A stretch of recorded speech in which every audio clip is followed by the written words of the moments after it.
जीवन वृतांत जगत गुरु श्री गुरु नानक देव जी 22 अगस्त 2025। द्वितीय अध्याय गुरु नानक देव जी की प्रथम उदासीन यात्रा। इस अध्याय में 63 कथाएं हैं जो उनके जीवन से ली गई है।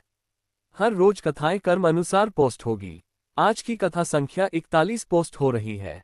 कंपाइल्ड बाय स्कडेवान। राजा देवलूट, नागा पर्व, नागालैंड।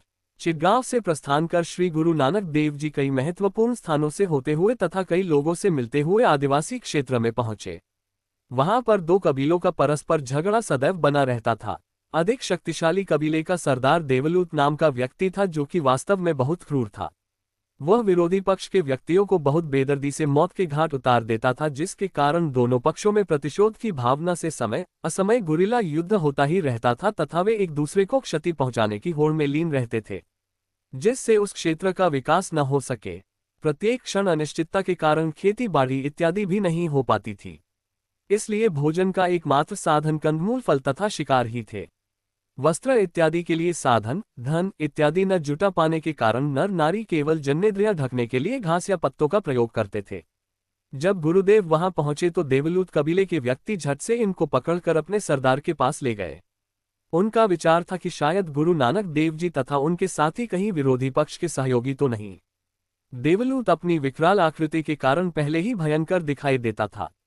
ऊपर से वह क्रोध में गरजने लगा, किंतु गुरुदेव को शांत भाव में देखकर चकित हो गया। गुरु जी ने उसे अपनी मीठी वाणी में समझाने का प्रयत्न किया कि वे उसके यहाँ अतिथि आए हैं। उसका अतिथियों से व्यवहार अच्छा नहीं।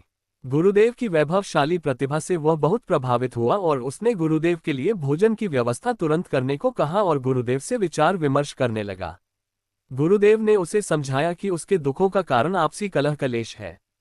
यदि वह सुलझा लिया जाए तो वे सब मिलकर एक बहुत बड़ी शक्ति बन सकते हैं, जिससे उनके जीवन स्तर में एक क्रांति आ सकती है तथा वे बिना किसी भय के एक स्थिर जीवन व्यतीत कर सकते हैं, जिससे वे सब प्रगति के मार्ग पर चल पड़ोगे। जैसे कि मैदानी क्षेत्र के लोग वहां पर शांति होने के कारण बहुत आगे निकल गए हैं तथा वह लोग सभ्य कहलाते हैं। गुरुदेव का ये कथन देवलूट को अच्छा लगा। वह गुरुदेव से कहने लगा, मैं भी बहुत लंबे समय से चली आ रही आपसी लड़ाई से तंग आ गया हूं। वास्तव में हम भी शांति चाहते हैं, परंतु ये कैसे संभव हो सकती है, क्योंकि हमारे में शत्रुता कभी भी समाप्त होने वाली नहीं, बल्कि बदले की भावना प्रत्येक क्षण बढ़ती जाती है, जिस कारण दोनों पक्षों पर विपत्तियों का पहाड़ गिरा हुआ है।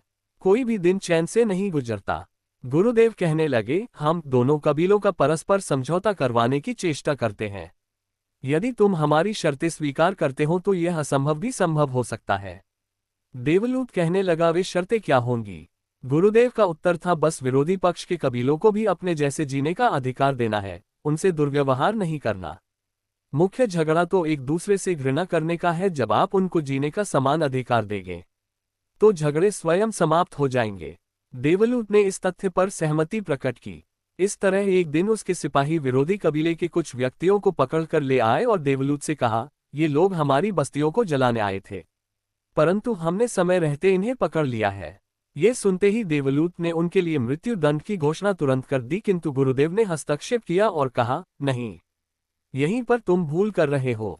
यही वह समय है जिसका लाभ उठाते हुए तुम दोनों कबीलों का लंबे समय से चला आ रहा झगड़ा सदा के लिए समाप्त कर सकते हो।